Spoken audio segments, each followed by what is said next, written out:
Las autoridades pues acaban de desvelar el misterio que cubría el hecho de que el señor José Ciprián, alias el Chucky, estuviese suelto en las calles de Santo Domingo.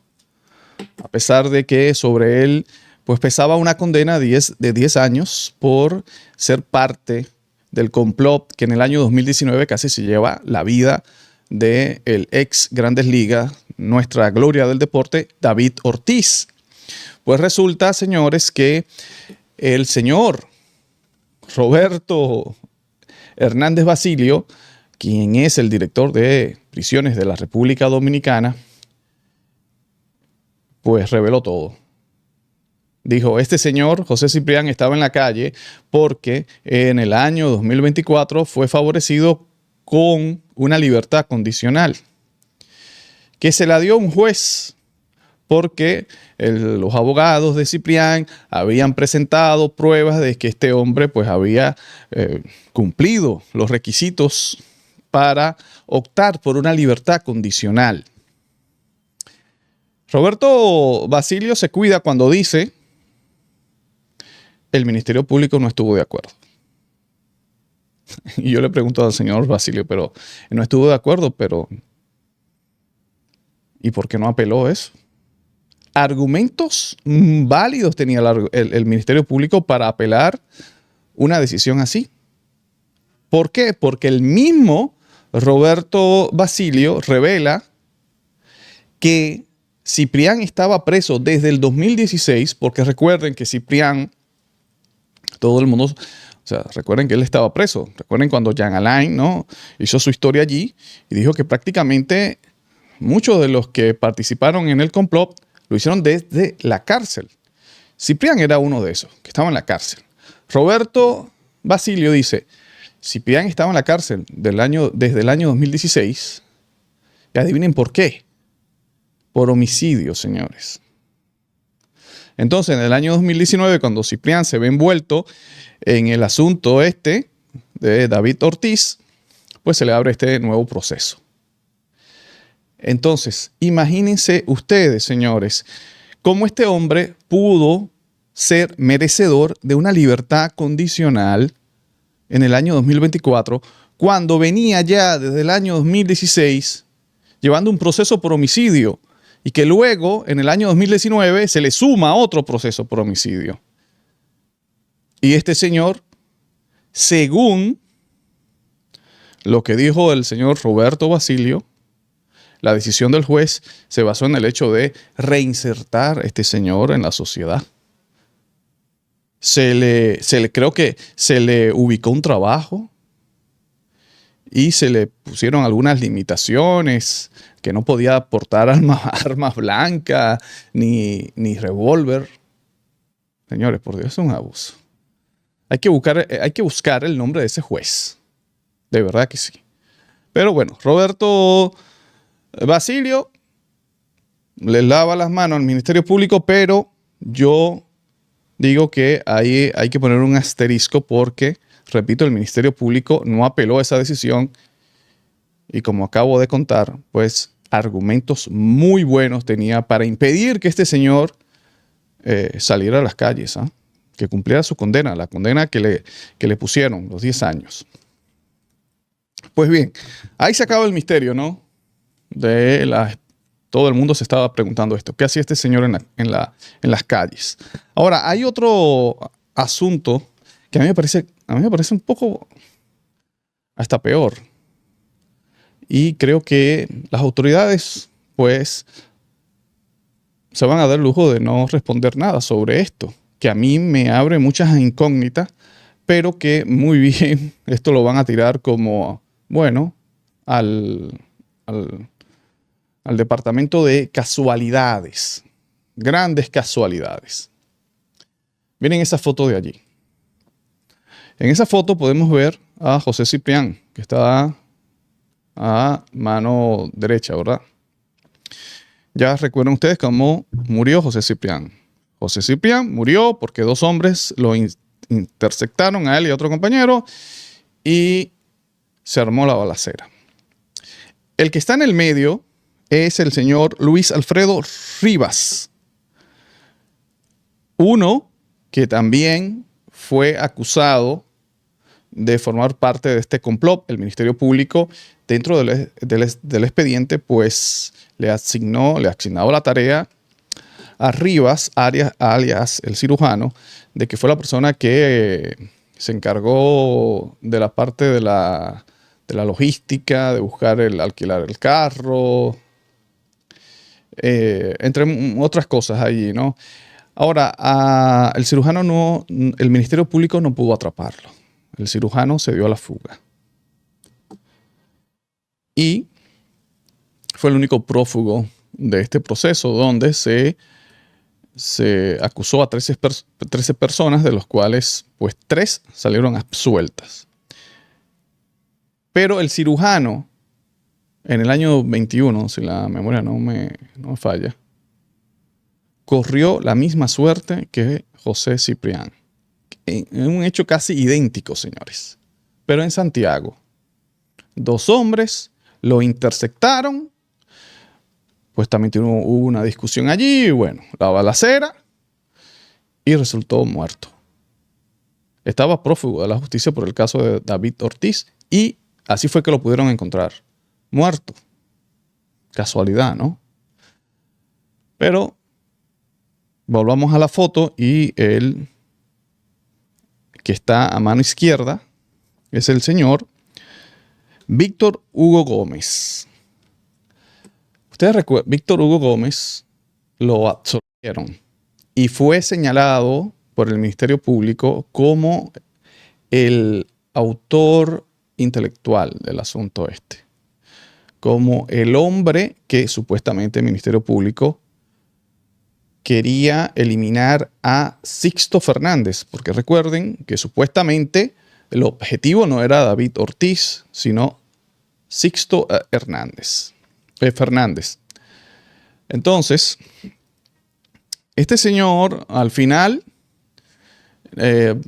pues el Ministerio Público no pudo aportar pruebas suficientes como para que se le involucrara en nada en el caso. Pasó a ser señalado por el Ministerio Público como el creador de todo, a no tener nada que ver con eso. El tribunal lo absolvió de todo. Y libertad, para la calle. Ahora, resulta ser que a este señor, creo que lo soltaron en el año 23, finales del año 21, ¿verdad? Sí, finales del año 22, porque empezaron a cantar condenas fue en el año 22, pero a él, como lo absolvieron, pues lo mandaron para la calle en diciembre del año 22. El juez dijo, él no tiene nada que ver, hay que soltarlo. El Ministerio Público lo mantuvo preso, y hay que decirlo, lo mantuvo preso de forma ilegal, como 3 meses, y sus abogados tuvieron que recurrir a un habeas corpus para que lo pudieran soltar. Lo soltaron. Pero cuando lo soltaron, meses después, desapareció este hombre. Víctor Hugo Gómez desapareció. Duró un mes desaparecido y luego apareció. Pero apareció con un impacto en su cabeza. Y el cuerpo estaba irreconocible. Y Nassif tuvo que recurrir a identificarlo mediante la dentadura. Entonces, oye, esto está rarísimo. Claro, el Ministerio Público va a decir, bueno, es que es una casualidad. Pero esto está muy raro, señores. Está muy, muy raro.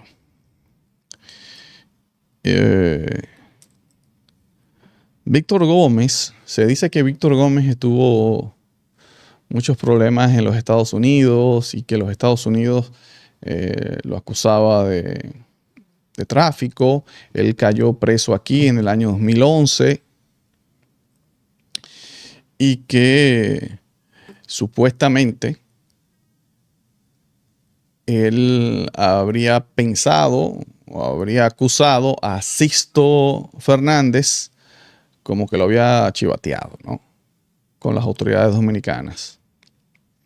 Eso fue parte, recuerden, de la historia esta que montó el Ministerio Público. Historia, por supuesto, oficial y que se quedó oficial, tanto para el Ministerio Público del PLD como para el Ministerio Público del PRM.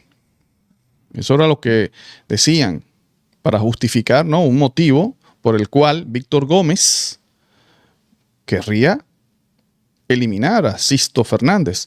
Entonces dijeron eso, ¿no? Lo que pasa es que Víctor Gómez pensaba que Sisto Fernández lo había chivateado con las autoridades y que por eso había caído preso. Y que en el momento en que cayó preso, 2011, desde ese momento estaba planeando eliminar al señor Sisto Fernández. Y ahí tenían pues un móvil, ¿no? Tan importante. Tenían un móvil, el Ministerio Público.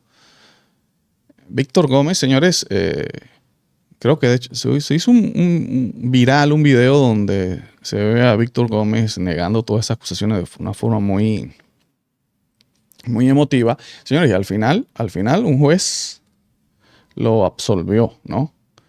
Pero fíjense cómo resultó el final de Víctor Gómez.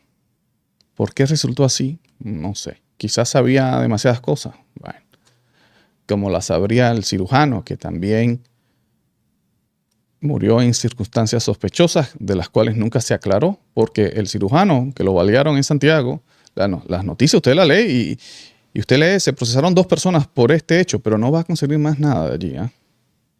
Y lo más seguro es que con el señor José Ciprián, con Chucky, las cosas también se queden así, no se aclaren. Se queden, como dijo Pesqueira, ¿no? Un asunto de bajo mundo de criminalidad y punto. Vamos a seguir a ver qué más arroja esto. Yo sé, hay mucha gente hablando muchas cosas, señores, sobre esto. Y la verdad es que esto da mucho que pensar. Incluso había alguien que estaba diciendo, bueno, esto, el karma le cayó a esos tipos, el castigo de Dios por haber atentado contra la vida de David Ortiz. Pero la verdad es que Dios no creo que obre de esa forma, ¿no? A mí me parece que esto es más humano que divino, esas acciones. Y la verdad es que está raro. Y uno se preguntaría, ¿y quién más va a morir? Ya, si cae otro, vamos a tener que empezar a hablar de la maldición y ponerle un nombre. Pero hay que poner un nombre a esa maldición, ¿no? Yo hacía una comparación de Babe Ruth con David Ortiz, ¿no? No solamente en cuanto al deporte y su postura y todo eso, sino también en cuanto a que Babe Ruth, ustedes saben, era muy sociable. La verdad es que era increíblemente parecido a la forma en que se maneja David Ortiz. De hecho, sus orígenes humildes también muy parecido a David Ortiz. Ese asunto de estar a veces mal acompañado, también Baby Ruth también. También. Hay muchos puntos en común entre estos dos hombres. Y Baby Ruth, recuerden, tenía aquella maldición, ¿no? La maldición de... Entonces, quizás buscando un nombre a esto, porque si hay otro fallecido en circunstancias similares, señores, va a haber que ponerle ese nombre, la maldición de el caso de David Ortiz o algo así.